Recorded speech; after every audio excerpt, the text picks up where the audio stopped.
Discuss करने वाले हैं रिवर्स लॉजिस्टिक। तो चलिए शुरू करते हैं और समझते हैं कि रिवर्स लॉजिस्टिक क्या है। तो reverse logistic refers to the process of moving goods from their destination back to manufacturer or a designated point। जब गुड्स जनरली अगर हम मैन्युफैक्चरिंग या प्रोडक्शन यूनिट में देखें तो क्या होता है कि जो प्लांट होती है, मैन्युफैक्चरिंग यूनिट होती है, वहाँ से प्रोडक्ट मार्केट तक क्या किया जाता है, उसकी मूवमेंट होती है या शिपमेंट होती है। या पहले मैन्युफैक्चरिंग यूनिट से वेयर हाउसिंग तक आए, देन वेयर हाउस से मार्केट तक पहुंचे। तो इस तरह की मूवमेंट होती है। इस तरह के जो मूवमेंट होते हैं इसको फॉरवर्ड मूवमेंट कहा जाता है। पर जब यही मूवमेंट रिवर्स हो, मतलब मार्केट से प्रोडक्ट वापस मैन्युफैक्चरिंग यूनिट में आए या किसी डेजिग्नेटेड, समझो वेयर हाउस है समथिंग, वहां पर आए, तो उसे क्या कहा जाता है, रिवर्स लॉजिस्टिक कहा जाता है। अब रिवर्स लॉजिस्टिक क्यों होता है? For the purpose of return, repairs, remanufacturing, recycling और प्रॉपर डिस्पोजल। ये सारे रीजंस हो सकते हैं रिवर्स लॉजिस्टिक के। तो अगर आपको पूछे कि what are the possible reasons for the reverse logistic, तो these are the possible reason for the reverse logistics.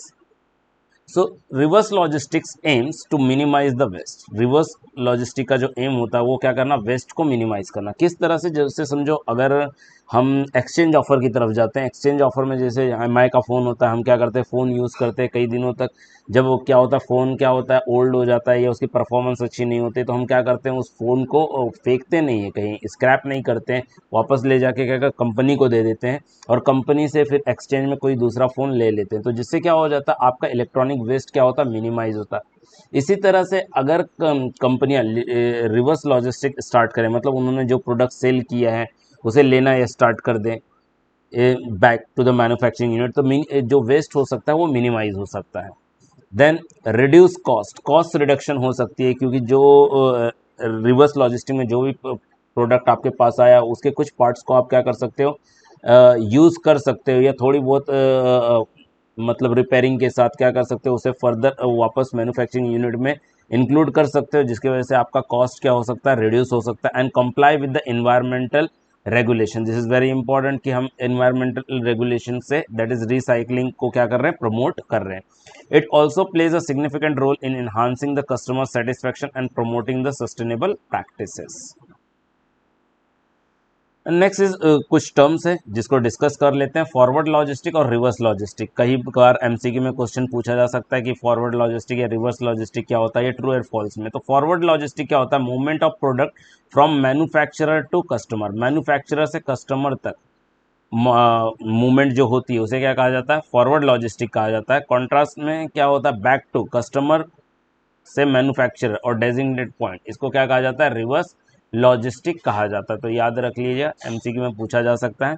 Focus on supply chain efficiency and customer satisfaction. Forward logistic की जो ऑब्जेक्टिव होती है वो क्या होती है, focus on supply chain efficiency and customer satisfaction.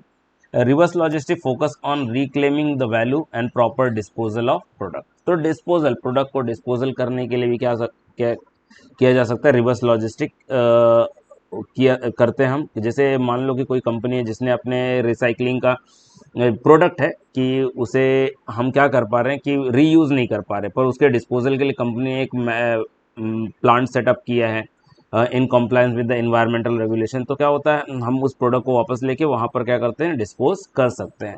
So for this purpose also reverse logistic can be executed.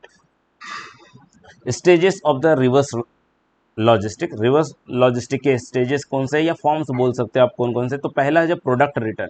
कई बार क्या होता है, हम कई प्रोडक्ट परचेस करते हैं और उसे क्या कर देते हैं, रिटर्न कर देते हैं। Then this is also movement of the goods from market to manufacture और डेजिग्नेटेड पॉइंट, मतलब वेयर हाउस या डिस्ट्रीब्यूशन सेंटर यहाँ पर। Then repair and refurbishment. कई बार हमारा प्रोडक्ट वारंटी में होता है तो हम उसे क्या करते हैं, रिपेयर और या रफ रिफर्बिश के लिए क्या करते हैं, मैन्युफैक्चरर या जो सर्विस सेंटर है उसे वापस देते हैं। Then recycling and disposal. तो these are the three forms of the, और we can say stages of the reverse logistics. एक एक करके बात कर लेते हैं। Product are sent back in product return. Product are sent back by the customer to the retailer और the manufacturer for the several reason. बहुत सारे रीजंस हो सकते हैं, जैसे डिफेक्ट हो सकता है, एक्सपायर हो सकता है या डिससेटिस्फैक्शन हो सकता है with the product. Then next is repair or refurbishment. तो repairable और refurbishable products are sent back to fixed or restored so they can be resold और रीयूज। जैसे प्रोडक्ट अगर आपका वारंटी में खराब हो गया तो आप बनाने के लिए क्या करें, सर्विस सेंटर, मतलब इन समवेयर आप क्या कर रहे हैं, मैन्युफैक्चरर के पास वो वापस भेज रहे हो। एन एक्सचेंज ऑफर, जैसे हमने एमआई फोन का डिस्कस किया।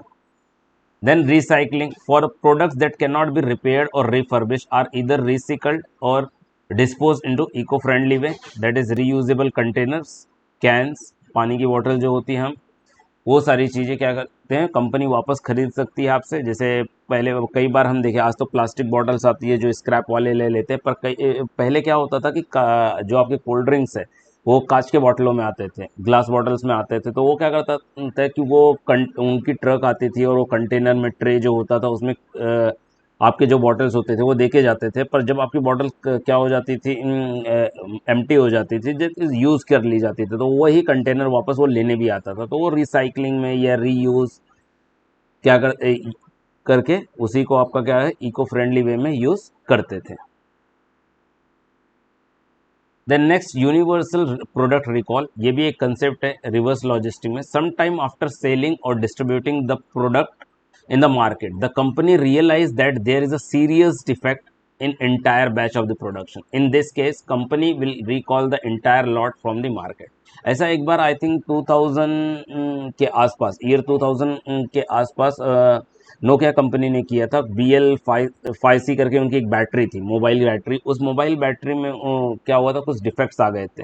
तो उन्होंने यूनिवर्सल प्रोडक्ट रिकॉल किया था कि हर जगह अपने उन्होंने टेंट लगाए थे या स्टॉल सेटअप किया था कि आप यहाँ पर आके बैटरीज क्या कर सकते हो, चेंज करवा के जा सकते हो। That was example of the universal product recall कि सारी मतलब पुराने प्रोडक्ट उन्होंने ले लिए। आप एक्सचेंज भी बोल सकते हो, पर ऐसी कोई सिचुएशन हो जब कंपनी क्या करे, आपसे उस बेचा हुआ प्रोडक्ट क्या किया, आपसे वापस ले ले, खुद कॉल करे कि आइए आप वापस कर दीजिए, जो भी इन एक्सचेंज और इन रिटर्न ऑफ मनी। सो इसे क्या बोलते हैं हम, यूनिवर्सल प्रोडक्ट रिकॉल्ड बोलते हैं। तो that's all about the reverse logistic concept. I hope it is clear to all. अगर वीडियो अच्छी लगी है तो अपने दोस्तों के साथ शेयर कीजिए, चैनल को सब्सक्राइब नहीं किया तो सब्सक्राइब कर लीजिए और वीडियो को लाइक कर दीजिए। Thank you so much for the watching.